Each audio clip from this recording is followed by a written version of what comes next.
Well, surf's up, ladies and gentlemen, and here comes Jesse Ventura into the info ward. Coming up in early December, the launch of his long-awaited television show, Conspiracy Theory, on TruTV. Here to tell us dates and times and inside details. First, on this radio show, when Jesse called me back Friday evening and said, okay, I'll do your show first, I was extremely honored.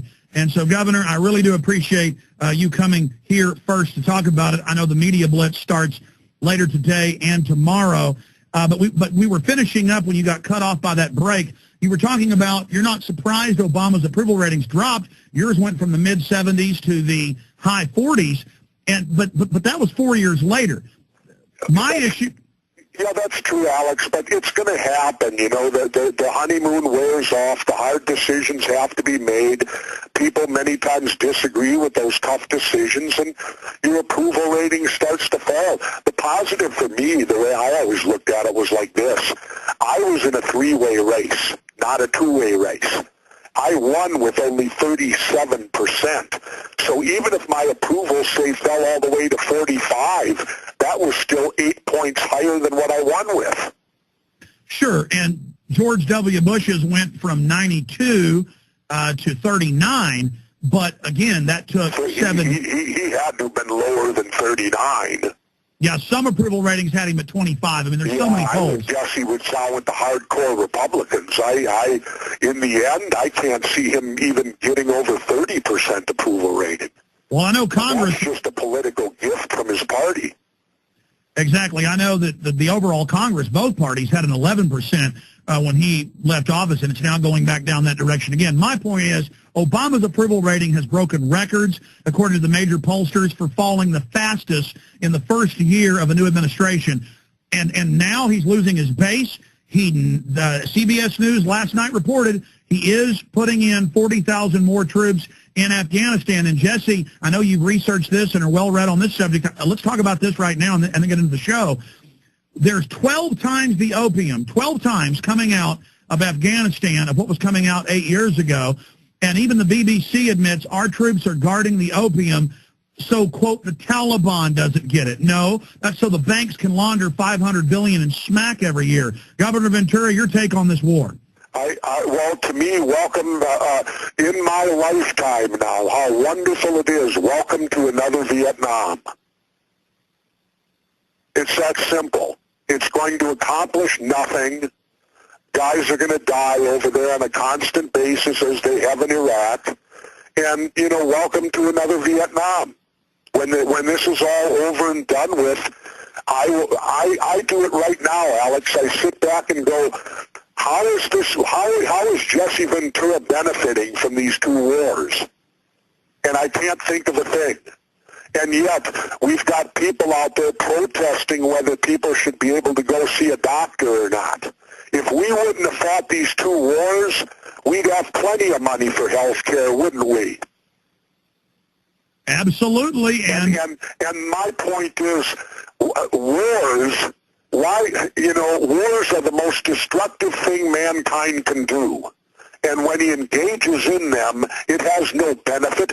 It's like Hermann Göring said, the best thing a farmer can get out of a war is to be able to come back on the same farm he left before the war started. That's the best outcome, the very best. There will be nothing more than that. And when is this country going to wake up? You know, I sit back and I can't say I'm speechless because I'm bitching about it right now. But I cannot believe that people aren't protesting these wars. And now we're sending more troops in to accomplish what? The Russians couldn't win there, and we're so stupid, and our ego is so powerful that we think we can.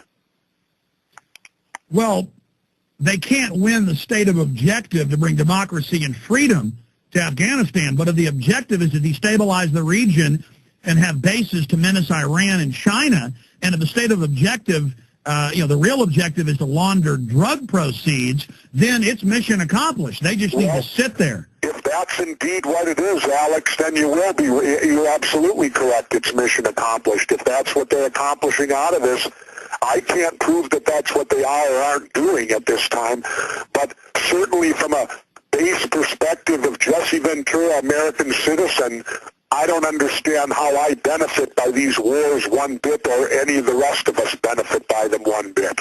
Okay, here's an example, then we'll get into the TV show. Sure. I know you've been busy with, producing the television show and flying all over the country, and we'll talk about that. You were really working hard on this, a lot of work, a lot of time, a lot of energy, a lot of money. Harder than I wanted.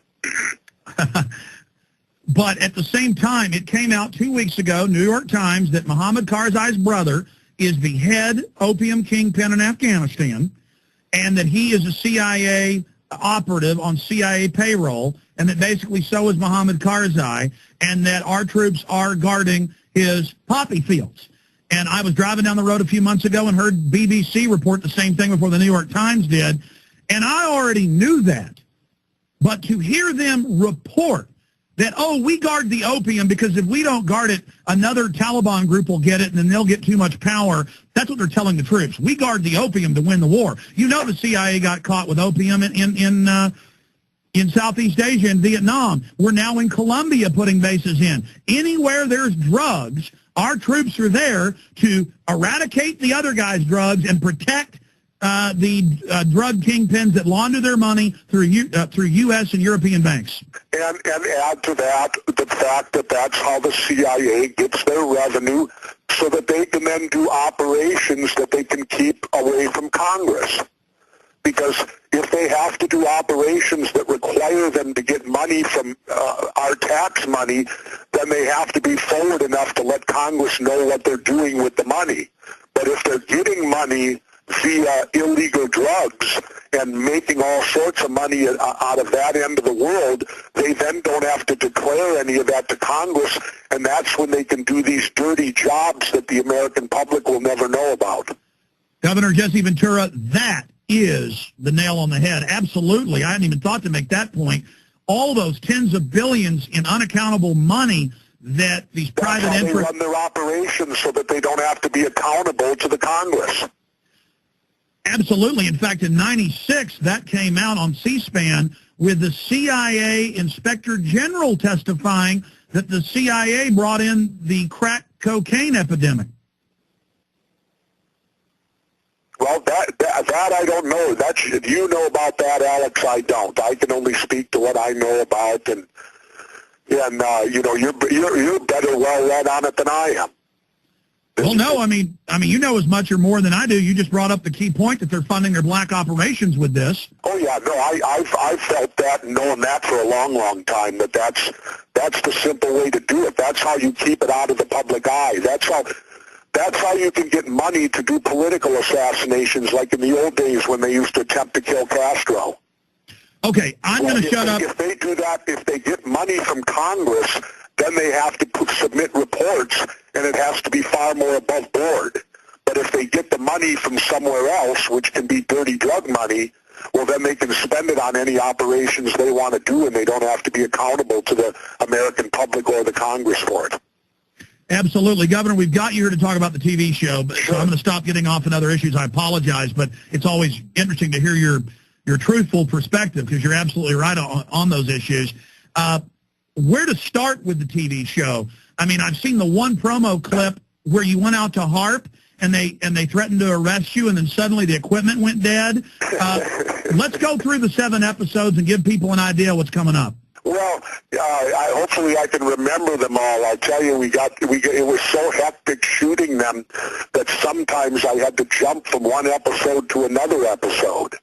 And that plays games with your mind, because you're focused in on one thing, and then, the next half a day you might be doing something for a completely different episode. Well, let me ask this. What's your favorite? Also. What's your favorite episode? I would say my favorite one would be 9/11. Because I think 9/11 was the original one that I took to the TruTV people to sell them on this show, and so it was personal to me because of my investigation of it so far. So I would have to say that one is the most satisfying, although they all are pretty much. And I'll put it to you this way. The way that I'm going to explain it is quite simple, Alex. People can choose to believe the conspiracies or not, all 7 of these, and they're all fairly modern day. the one thing True Channel wanted to do, we don't go back to Kennedy, we don't go back. They wanted to keep this first series within the last decade, pretty much. And you can choose to believe them or you can choose not to believe them, but I'll guarantee you this, if you watch the show, you're going to get scared. Because even if they're not true, there is still the element that they may be, they might be, and they could be. And maybe they are. And that should be enough to wake people up and scare them. This is the first show that I've ever done in my career where I got scared. And I don't get scared easy. I remember a few weeks ago, I ran into, we were checking in at the hotel, and you walked up and you were shaking your head and you said, Alex. You were there with your son, Tyrell, who's working on the show as well, doing a great job. You walked up and you said, Alex, when I go to bed at night, my head's spinning with all this information. This stuff is scary. Oh, yeah. No,